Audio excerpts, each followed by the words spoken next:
more I actually painted, the less I suffered mentally and emotionally. So as soon as I would finish one painting, I would do another. Finish one painting, quickly start another. And I was actually stocking them in the bottom of my foot locker. So in the event that someone came around, like the guards or whatever, they wouldn't be able to see all the paintings that I was accumulating. And then at some point, mail them out.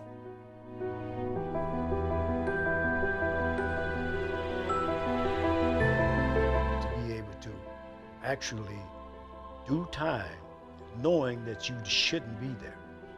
And that's very traumatic.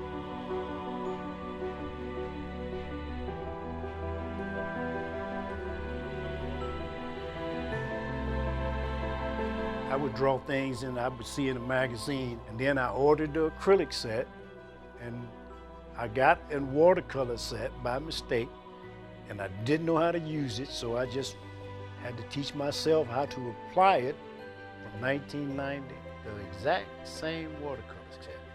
Never changed it. The only thing that I've done was maybe added a few tubes here and there.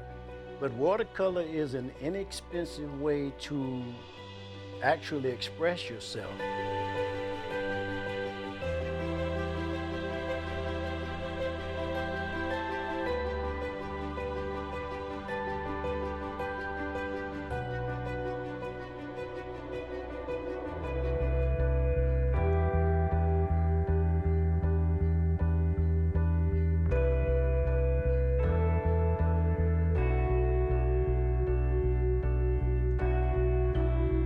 There is no price to put on freedom.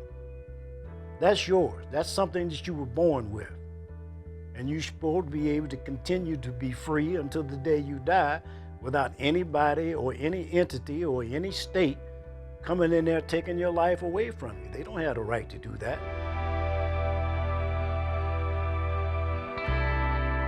I'm defending my own character as a man. How do I want people to walk around looking at me as if I'm a murderer when I'm not a murderer?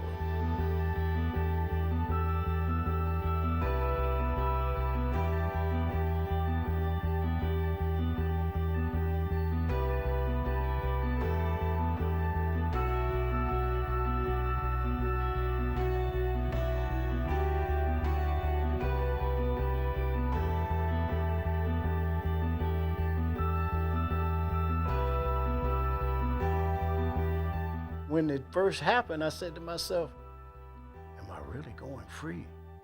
All the while before I actually stepped outside and felt the freedom, I never thought it was going to happen. Never forget the day.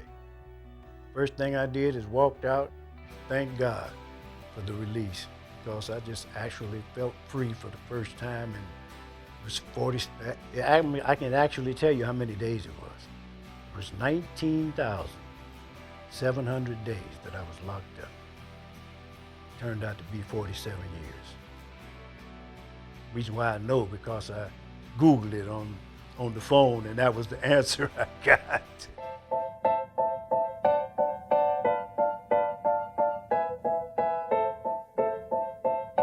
You got to realize my experience is like taking someone to Mars for 50 years and then bringing them back and say, well, okay, this is the world now. You pretty much don't know what's going on, what the prices are. Atmosphere is different, gas is different, everything is different. And it's kind of hard to adjust to a different world if you haven't been in it for 50 years. I used to tell people, I liked orange juice. I liked orange juice when I was in prison. When I got out, I went to the supermarket with a friend of mine, and I was amazed at how many different varieties there were. Then everybody would always tease me about that. Was the one thing that they thought was curious, is that I've seen so many different varieties of orange juice. When in prison, you don't really get a variety. I'm gonna have to take a drink of this orange juice.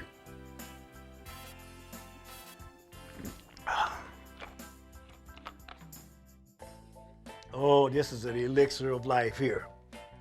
Oh boy, that's good. He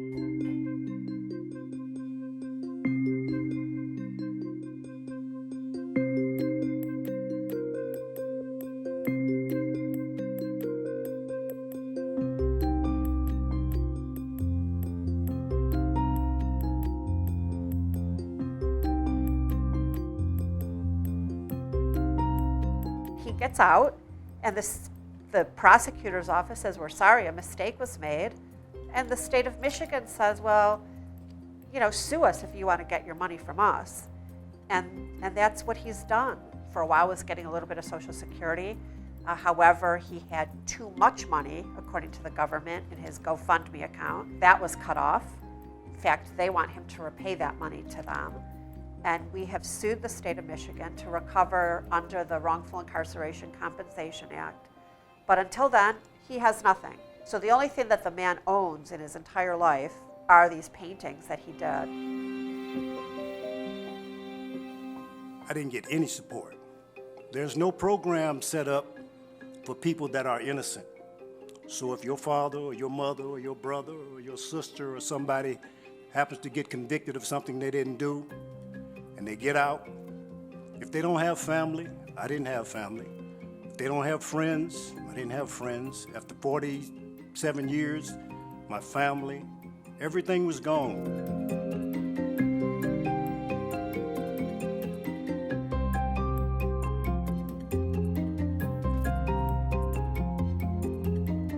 I mean, my artwork was pretty much like you have a puppy. And you wouldn't want nobody to mess with your puppy. If it's your puppy, you wouldn't sell that puppy. You'd keep that puppy no matter what they offered you. And me, I'm into a position now where as though my artwork is pretty much like my puppy. However, I have to live, and I don't have a job.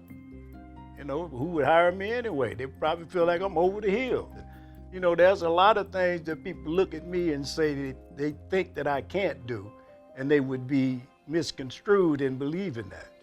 The way I look at it is though in life, we're going to have all kind of challenges. Now, if I just gave up on life and decided I want to kill myself or something, that wouldn't have been beneficial for nobody. So I just actually endured with all the pain and all the suffering and all the false accusations. I endured all that stuff and just kept moving, just kept getting up every day.